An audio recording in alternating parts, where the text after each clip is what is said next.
यात्रा उत्तराखंड की, यात्रा छोटे चार धाम की।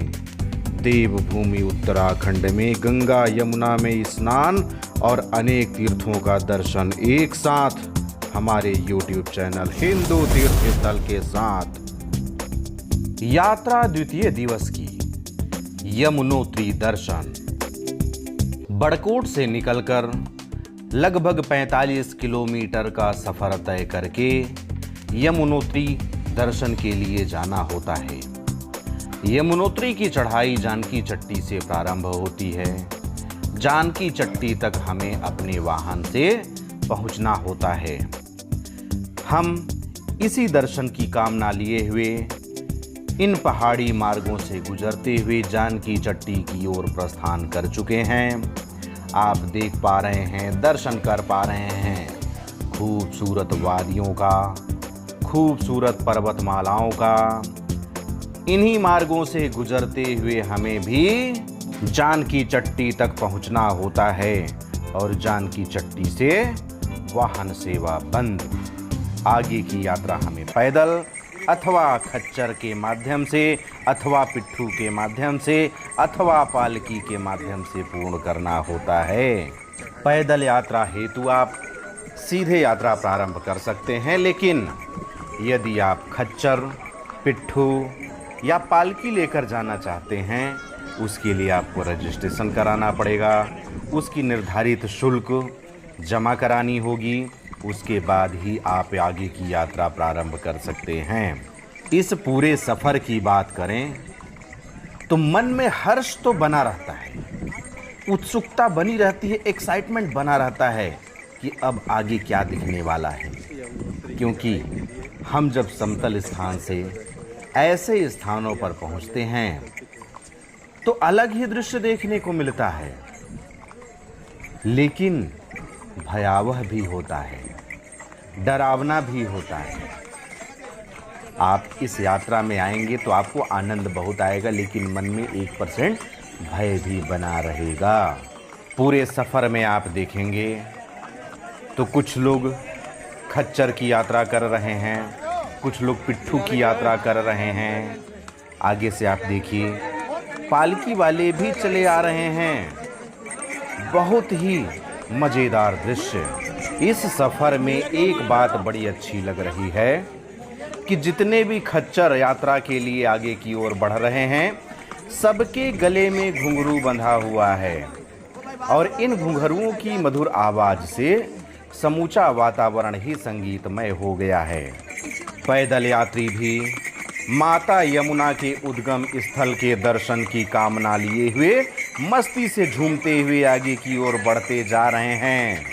यह 7 किलोमीटर की चढ़ाई सुनने में तो डरावनी लगती है कि 7 किलोमीटर चलना पड़ेगा, लेकिन जब आप इस सफ़र पर निकल जाएंगे तो यह 7 किलोमीटर कैसे पार कर गए और कैसे वापस आ गए, यह पता नहीं चलेगा।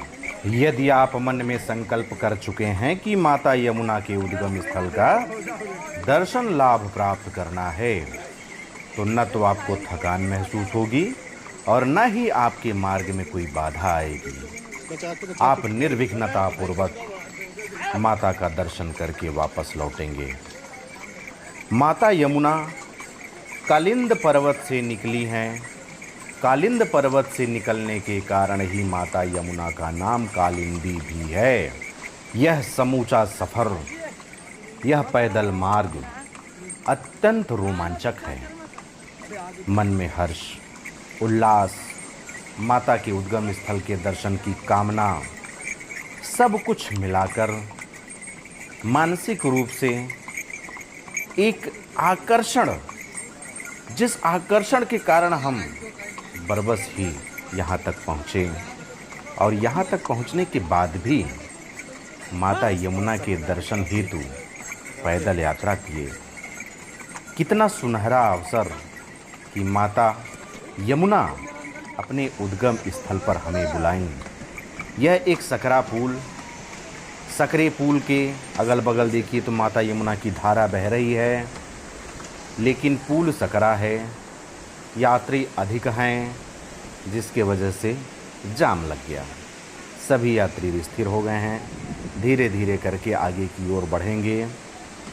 बस इतना बता दें कि आप जब भी आइए गर्म कपड़े लेकर के आइए, क्योंकि यहाँ पर ठंड का मौसम बना रहता है।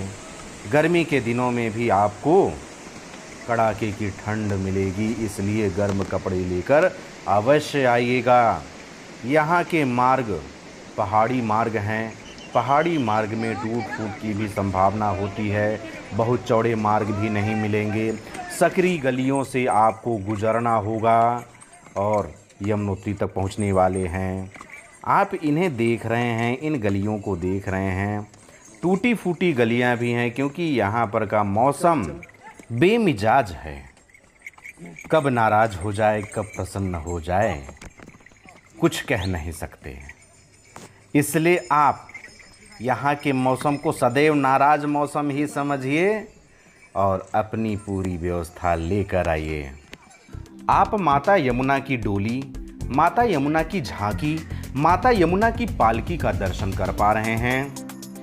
यह पालकी जिस दिन माता यमुना के उद्गम स्थल यमुनोत्री का पट खुलता है, उस दिन खरसाली से यमुनोत्री तक लाया जाता है।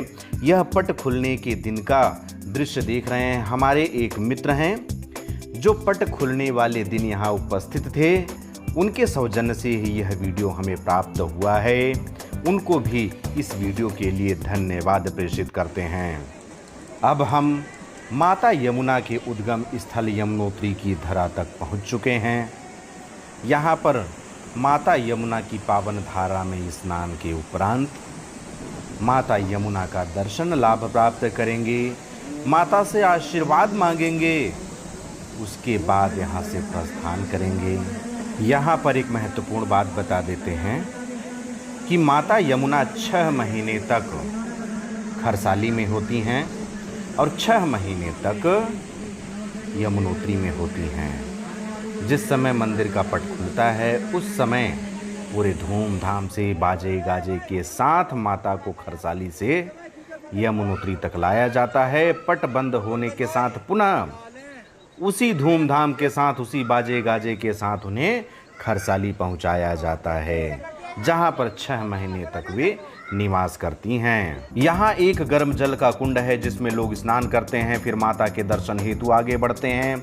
यहाँ की छटा अद्भुत है, मनोहर है। हम यहाँ पर जब पहुँचे तो माता का दर्शन लाभ प्राप्त किए, माता के मंदिर तक पहुँच चुके हैं। चूँकि अंदर वीडियोग्राफी अलाउ नहीं है, इसलिए अंदर का दृश्य हम आपको नहीं दिखा सकते हैं। बाहरी दृश्य आपके सामने प्रस्तुत है। माता के दर्शन के बाद हम जब वापस लौटे तो गंगनानी के पास श्री गंगा मैया के कुंड तक पहुँचे। ऐसी मान्यता है कि इस कुंड में भी गंगा मैया का वास है। इसी कुंड के पास महर्षि जमदग्नि और भगीरथ तपस्या किया करते थे। जमदग्नि के बारे में आपको ज्ञात होगा। जमदग्नि ब्राह्मण शिरोमणि श्रेष्ठ ब्राह्मण परशुराम के पिताश्री थे। वे यहाँ बैठकर तपस्या किया करते थे। उनकी शिला भी यहाँ पर बनी हुई है जहाँ पर वे तपस्या किया करते थे। आप यहाँ पर 2 बोर्ड देख रहे हैं, गौर से देखिए, भागीरथी शिला और जमदग्नि ऋषि।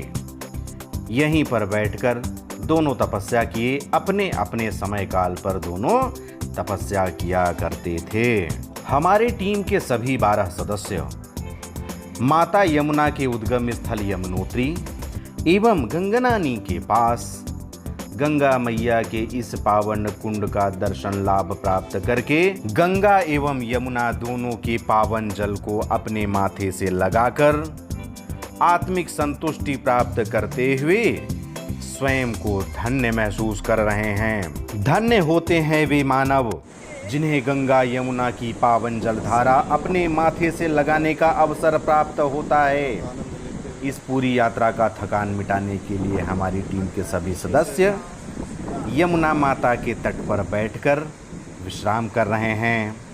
यमुना माता का दर्शन लाभ प्राप्त हुआ।